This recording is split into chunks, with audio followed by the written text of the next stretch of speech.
Hello बच्चों, चलिए प्रश्न को पढ़ते हैं। निम्नलिखित में से कौन एन हाइड्राइड को प्रदर्शित करता है? आपको विकल्प दिए हुए हैं। विकल्प में संरचना ए दिया हुआ है, सी डबल बॉन्ड ओ ओ। विकल्प में बी दिया हुआ है, सी डबल बॉन्ड ओ ओ सी डबल बॉन्ड ओ।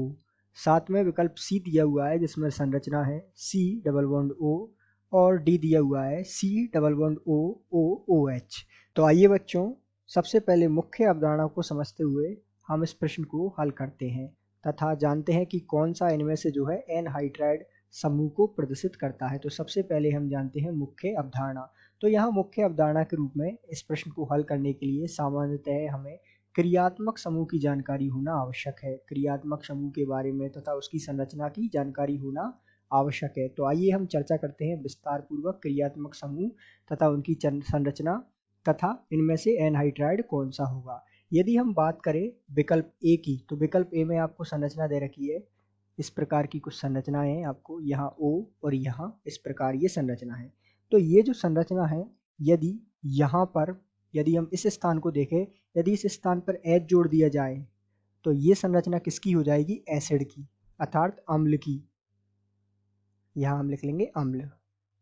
और यदि इसमें यहाँ पर R जोड़ दिया जाए, मतलब R का सीधा सा मतलब है यदि कोई कार्बन समूह जोड़ दिया जाए कार्बन वाला, तो यहाँ पर ये संरचना हो जाएगी एस्टर की।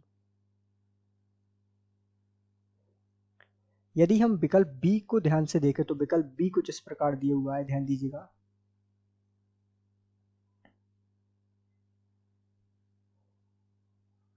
सी डबल बॉन्ड ओ, और ये जो है विकल्प बी है। ये जो संरचना है आपको दी हुई है, ये एनहाइड्राइड की संरचना है।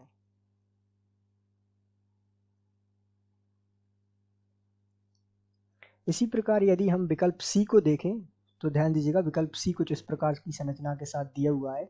ये जो संरचना है ये सामान्यतः कार्बोनिल की संरचना होती है। जैसा कि आपने देखा होगा, यदि इसके दोनों तरफ यदि हम इस प्रकार मेथिल समूह जोड़ दें, CH3 समूह, ये CH3 CH3, तो ये ध्यान से दीजिएगा, इसका नाम आप जानते हैं एसीटोन होता है।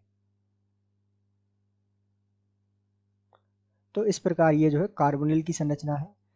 और यदि हम बात करें विकल्प डी में जो आपको संरचना दी हुई है, कुछ इस प्रकार आपको विकल्प डी में संरचना दी हुई है,